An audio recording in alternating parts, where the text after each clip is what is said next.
When you build a product like Vida, a key challenge is to figure out how do you solve the trade-off between two opposing forces. One is around seamless, frictionless user experience, and on the other hand, you want to be compliant and secure. How do you strike the right balance between these objectives? Is there a framework to it? Is there like what takes priority, what takes precedence when you think about problems like this? Well, and that's what's typically seen as, you know, an oxymoron, right? So if you make something secure, it's very difficult to use, or if you make something very easy to use, you sacrifice security. These have always been seen as polar opposites.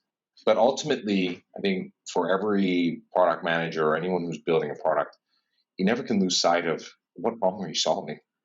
And and I think that in lies the challenge of great design, not trading one for the other.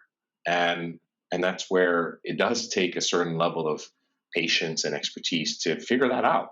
I think you have to really look at the specific use cases.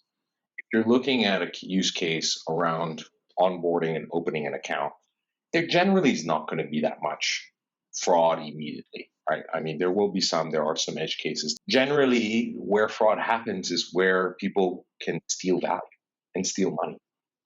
So, if you look at where it is specifically on the different user journeys, you'll start to realize it's not a one size fits all approach. And each use case, each user journey, you can classify a different level of risk. And with that, be more informed about, well, if that's the business risk tolerance levels and what is the objective? If the objective is we need to fulfill our compliance, of course, right? But beyond that, what is the amount of risk for opening an account? Now, opening an account versus signing a loan and then dispersing funds, very different levels of risk.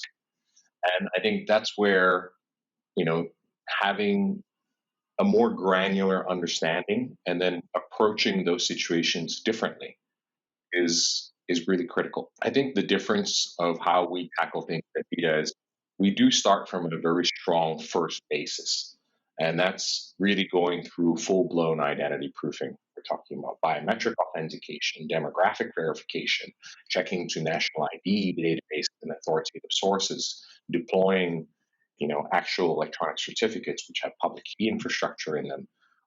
That's already quite complex. And in fact, that's probably one of the heavy first lifts at Vita that is a bit unusual, and why I'd say Vita is more akin to an infrastructure business than it is, a financial services business.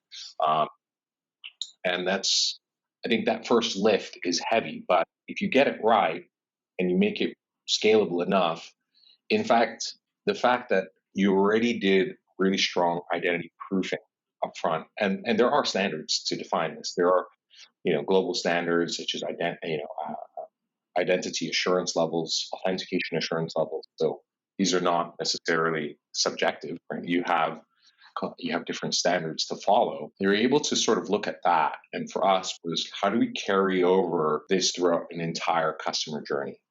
That it will be able to think about how do we resolve onboarding not just once, but what it's typically done in multiple different parts of that customer journey and simplify it, make it a single onboarding experience, while at the same time making sure that privacy, consent, compliance, all of those aspects are thought through.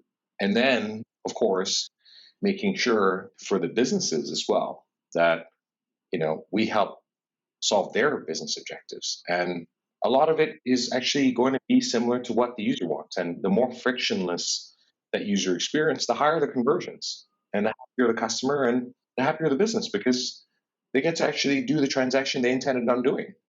I mean, what I inferred from what you said, and the way I would paraphrase is that rather than thinking about onboarding and privacy and risk at a high level, maybe follow a sort of decision tree wherein you calculate the probability of any each event happening, and you decide that wherein you can take a risk that should it be more frictionless, or is it an area where somebody might want to fraud you.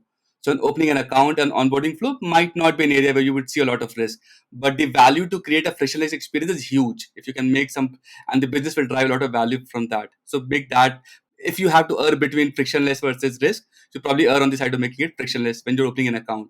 But when you're trying to do a transaction, taking money out, that's when you take a different hat altogether, and we try to make sure that you are foolproof and fraud proof.